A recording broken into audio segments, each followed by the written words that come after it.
Dito na tayo sa inihain pong ethics complaint laban kay Senadora Risa Hontiveros.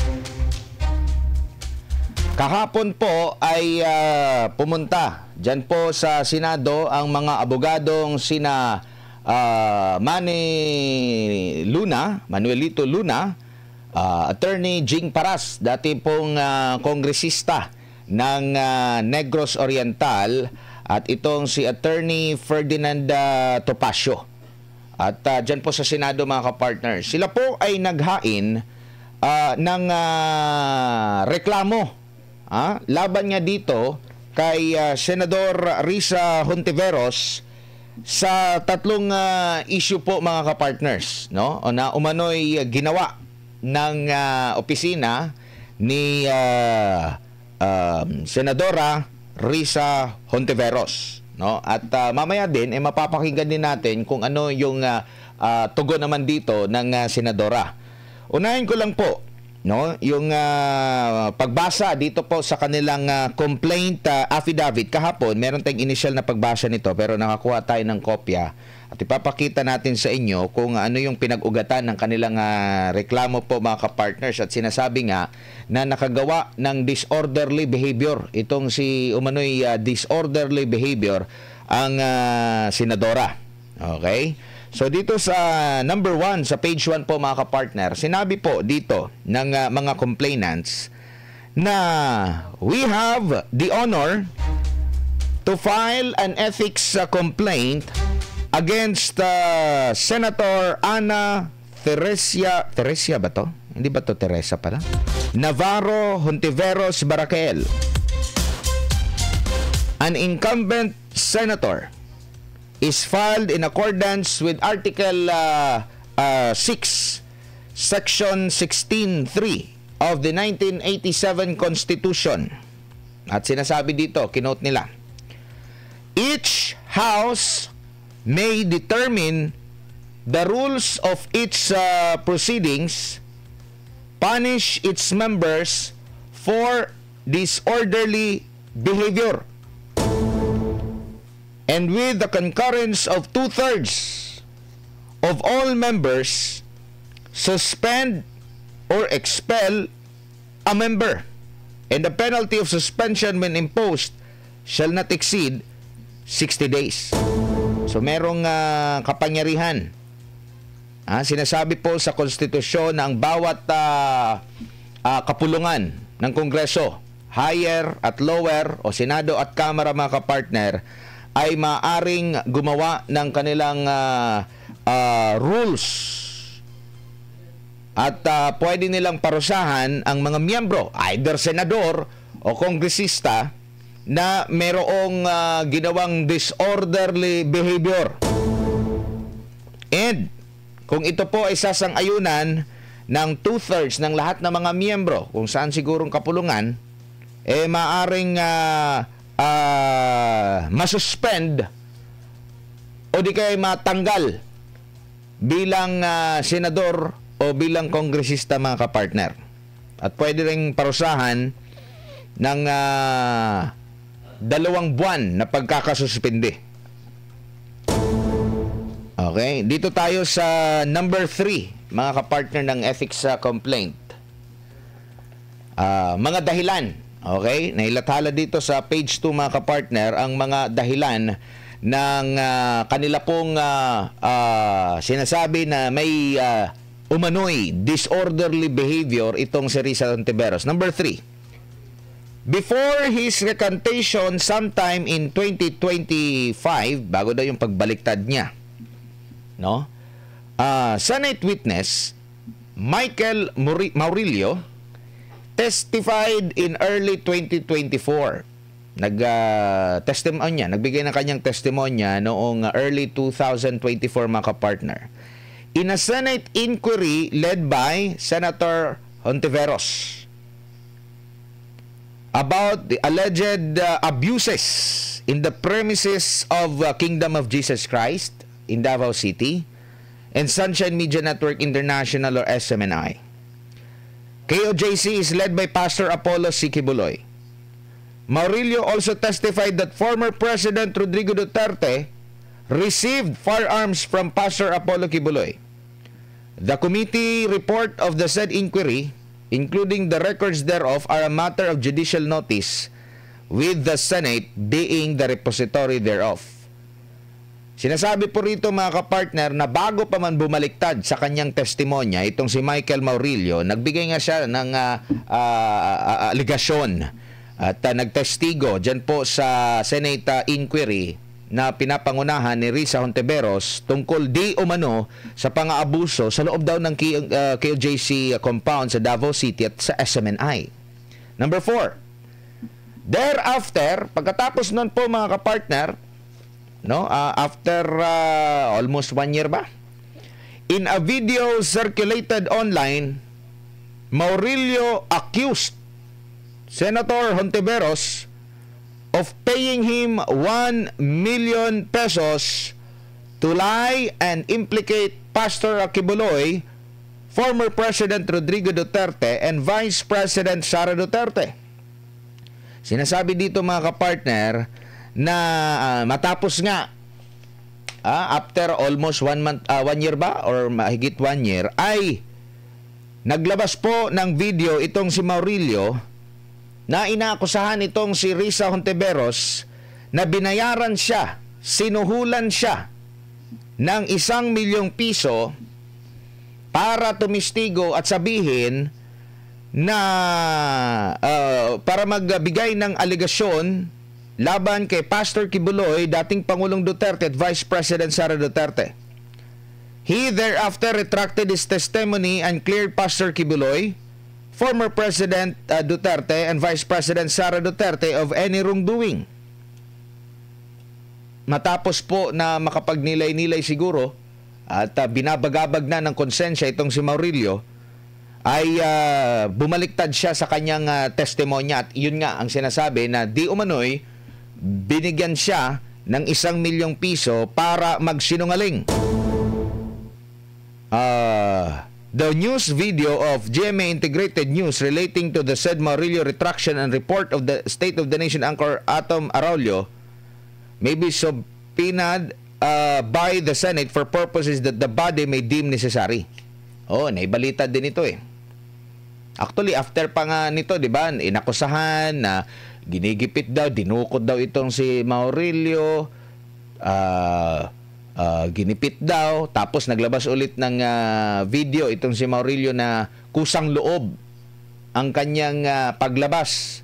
Kasi nagbigay po siya ng testimonya laban po dito kay Pastor Kibuloy, kay FPRRD at kay VP Sara. Nakatakip po yung muka.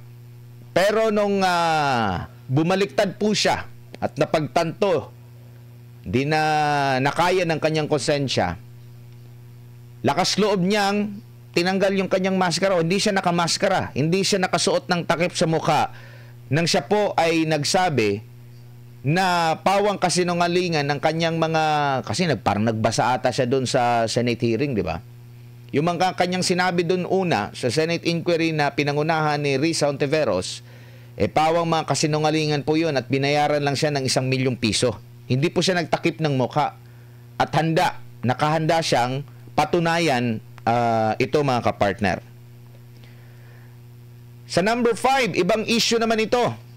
3 po kasi ang parang sinandala ng kanilang reklamo nitong mga abogado na ito mga kapartner laban kay Risa Hontiveros.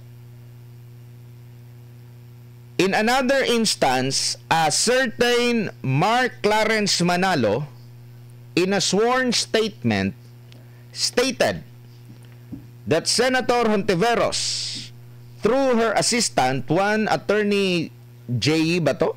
Bikerna, instructed Senator Hontiveros' driver, Ryan Tazo, to give money to one of the witnesses in the Farmally investigation, a certain VJ, for him to falsely testify in the hearing against Farmally in the Senate. Meron daw isang pangyayari mga kapartner, isang Mark Clarence Manalo na meron pong sinumpaang salaysay ang nagsasabi na ito raw si Hontiveros sa pamamagitan ng kanyang assistant ipinag-utos po doon sa kanilang driver na bigyan ng pera ang isa sa mga witnesses sa formally investigation, no? Para magbigay ng maling testimonya sa pagdinig laban sa formally dyan po sa Senado. Alam po ito ni Attorney Ferdy Topacio, considering siya po yung abogado noon ng formally. Manalo accused Senator Hontiveros of bribing VJ to testify in the Mark Clarence in the Senate hearing against Farmally. Inakusahan nitong isang Manalo, itong si Hontiveros, na sinuhulan nga ang isang certain VJ para magsinungaling, mag-testify laban sa Farmally. A copy of an affidavit executed by Mark Clarence Manalo is attached herewith as Annex A. A video clip of Mark Clarence Manalo narrating such instance is saved. Nabanggit doon. So, kabilang sa mga nilabas na ebidensya ng kampo ng mga nagreklamong mga abogado, mga kapartners, binigay na po doon. Meron pang isang insidente. Number 6. In yet another incident, Senator Hontiveros was accused, inakusahan ng kidnapping a minor as she tried to hide and keep for herself 3 minor children who were supposed to be witnesses in the Senate investigation of the so-called Kian de los Santos case. Naalala niyo po yung Kian de los Santos case, mga kapartner, na pinatay isang binatilyo? Oo, meron dang isang insidente na inakusahan itong si Hontiveros ng pagdukot ng minor de edad. No? Itinago daw niya. Nasa kanyang kustodiya para gamitin bilang witnesses sa Senate investigation. Minor de edad po ito, mga kapartner, take note.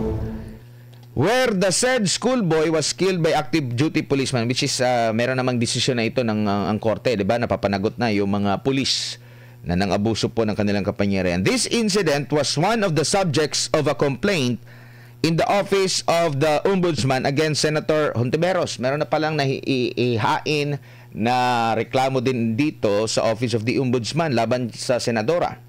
Number 7.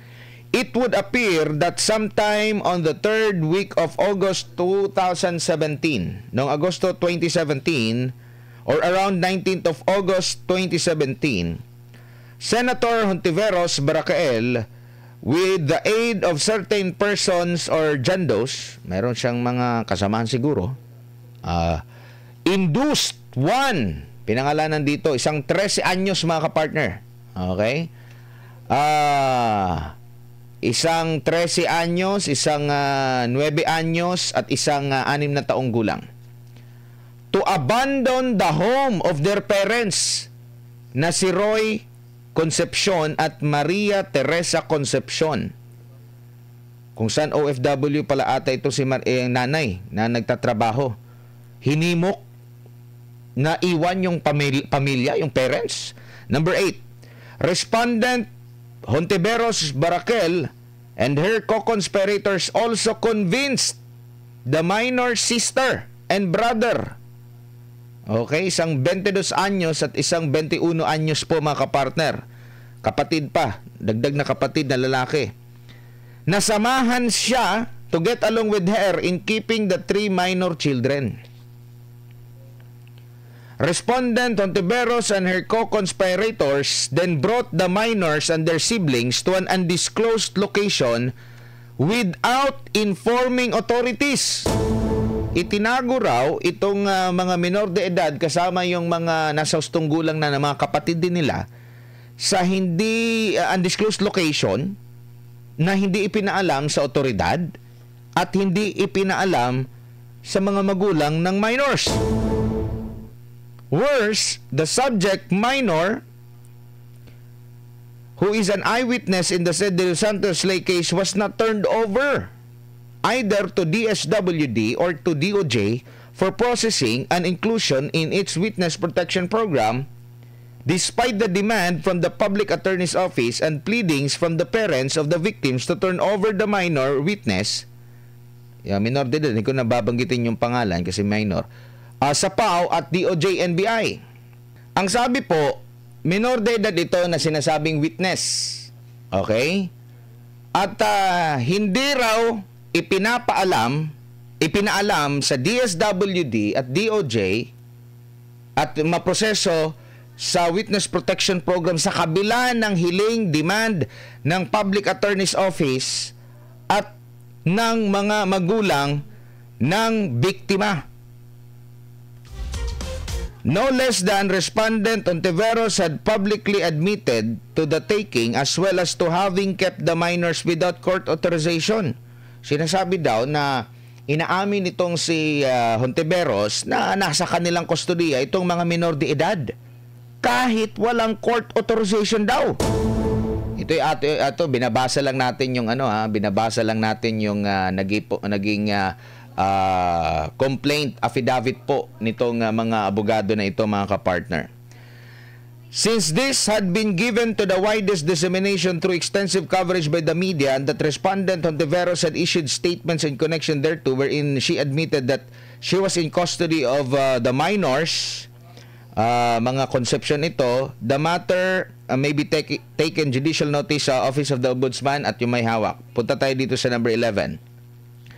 Aside from the newspaper reports which recorded Senator Ontiveros' interviews or public statements, sinabi rin daw nitong si Senador Ontiveros sa mga interviews at public statement na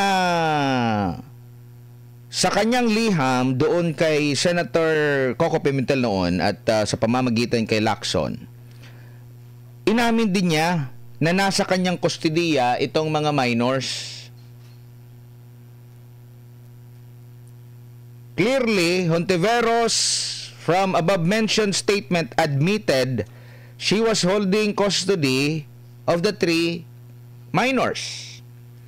It was also clear that she kept custody of these children from the period of August 19 to September 3, 2017 and turned over to the Senate's custody noon lamang September 4 to testify in the Senate investigation and then again took control the custody of the minors after said Senate hearing and placed them in the care of certain Bishop Pablo David, mga kapartner. Number 14. Upon regaining his temporary liberty on August 30, 2017, the father of the minor immediately went to the office of CIDG, Philippine National Police, and sought help. Humingi ng tulong po, mga kapartner,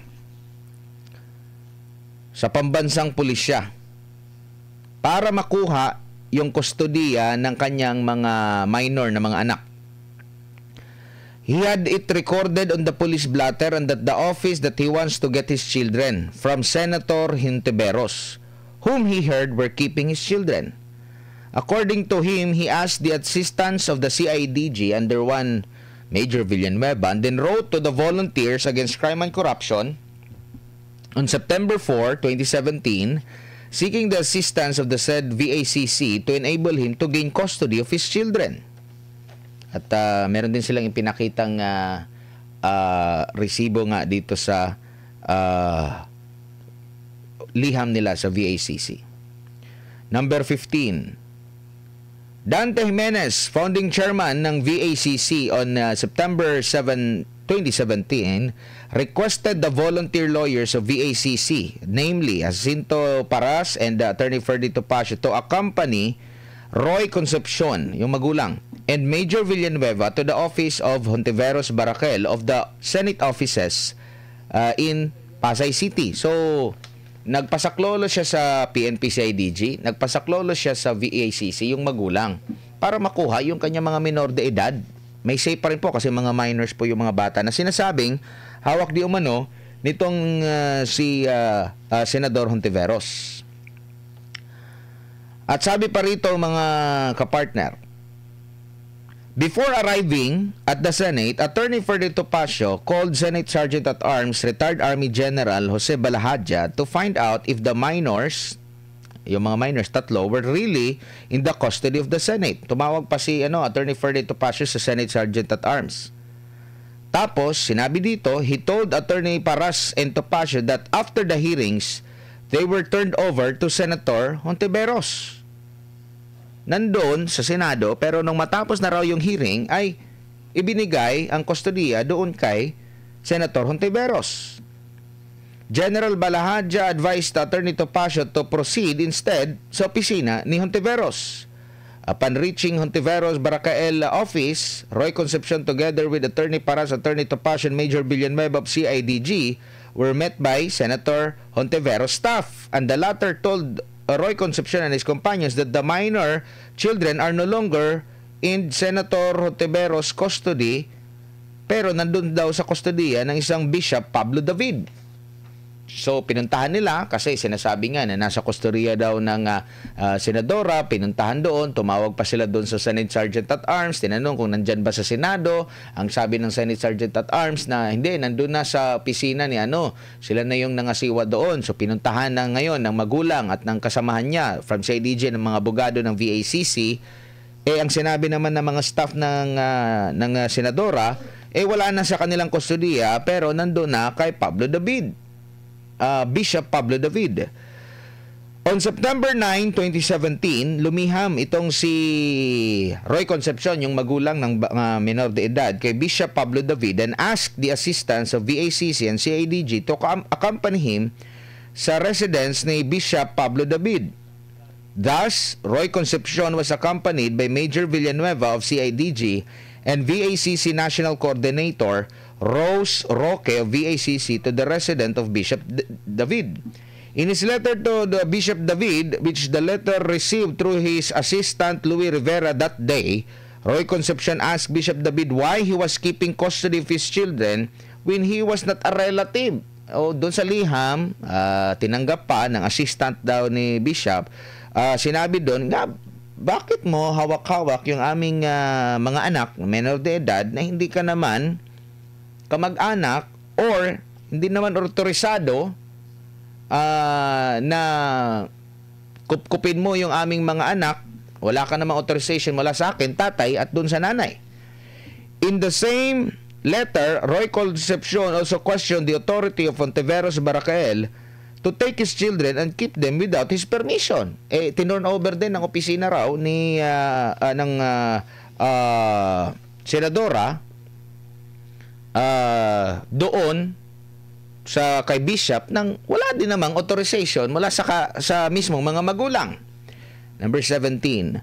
We respectfully allege that the above questions or actions of Senator Hontiveros constitute disorderly behavior, quote-unquote, a subject proper for investigation by the Senate pursuant to Article 6, Section 1633 of the 1987 Constitution. No less than the integrity of the Senate is at stake in this complaint where the disorderly behavior of a senator is being raised and complained of. So ito yung kanilang pinag-ugatan ng reklamo po, mga kapartner. Upon receipt of this complaint affidavit, it is respectfully prayed of the Honorable Senate to refer same to its Committee on Ethics and Privileges and shall immediately meet and after due process recommend the proper punishment for Senator Tiberos for disorderly behavior, including if necessary her suspension and expulsion from the Senate. So pirmado ito na nina Attorney Manuelito Luna, Attorney Jing Paras at Attorney Ferdy Topacio. Kahapon po ito nila inihain po, mga kapartner. So doon po nag-ugat 3 insidente po, mga kapartner. Di umano'y nanuhol, 2 insidente ng panunuhol at isang insidente ng di umano'y pagdukot ng walang pagkuha ng kustodiya kahit walang approval mula mismo sa mga magulang. Pumalag naman si Risa Hontiveros dito, mga kapartner, sa reklamong inihain laban sa kanya dyan po sa Senado. Ang sabi niya dito, quote-unquote, recycled lies at harassment daw Ano pa nga ba, ako naman ay buong loob kong haharapin yung complaint nila once na mabasa ko. Okay, so hindi pa niya nababasa yung complaint. Sabi pa ng senadora, kung ano man yung kanilang dahilan, basta't kung may ethics complaint, gaya ng nabanggit ko, babasahin ko yan at haharapin ng buo. Tinanong din siya kung nababahala ba siya. Sabi pa niya rito, bothered in the sense na ang dami-dami naming trabaho ang ginagawa dito sa Senate, tapos may mga drama pa dyan. Drama daw. Pero sige lang, di po kami magpapadistract dyan. Basta pagka-file nila, babasahin namin ng complaint at haharapin namin ng buong buo. Kompleto rin po kami ng resibo tungkol sa lahat ng mga witnesses o whistleblowers na lumapit sa opisina ko or lumapit sa aming komite sa alinmang investigasyon. Kaya panatag ako na buong buo kung mahaharap ang anumang detalye ng complaint nila kung yan ang sinasabi nilang grounds nila. Ewan kung sinong guilty sa witness tampering, hindi yata ako. Yan po ang naging pahayag nitong si Senadora Hontiveros po, mga kapartner. Sa kasalukuyan, wala pa, hindi pa buo yung ethics panel po, wala pang chairmanship. Maugong lang yung pangalan ni Senador Robin Hood Padilla po, mga kapartners. Ano ang masasabi nyo? Both sides, narinig natin. Pag-aaralan pa yan kasi bibigyan pa siya ng kopya. Antabayan na lang po natin, mga kapartner, kung ano ang magiging resulta po nitong reklamo. Kasi hindi basta-basta ito. Dapat mapigil. Kung totoo man itong mga reklamo, hindi pwede yan. Di ba? Kasi ang dami mong pinirwisyong buhay. Lalo pa naman sa Court of Public Opinion.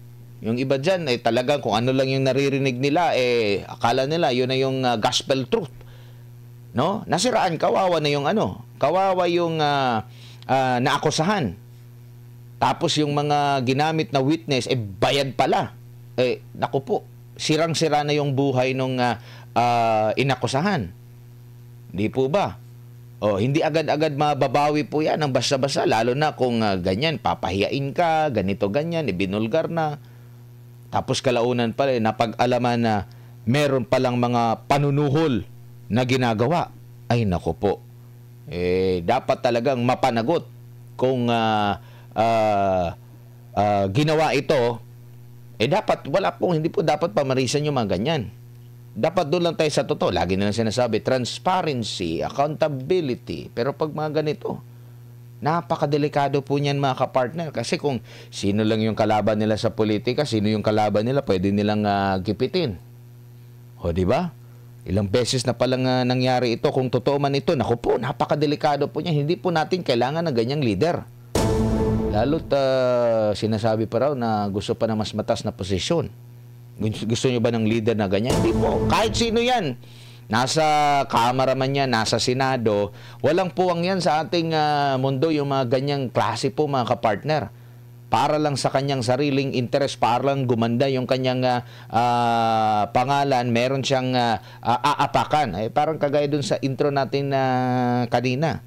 No? Doon sa mga abusado, makakakain ka ng perang galing sa pag-aapak mo, pag-yurak mo sa kapwa mo. Naku po.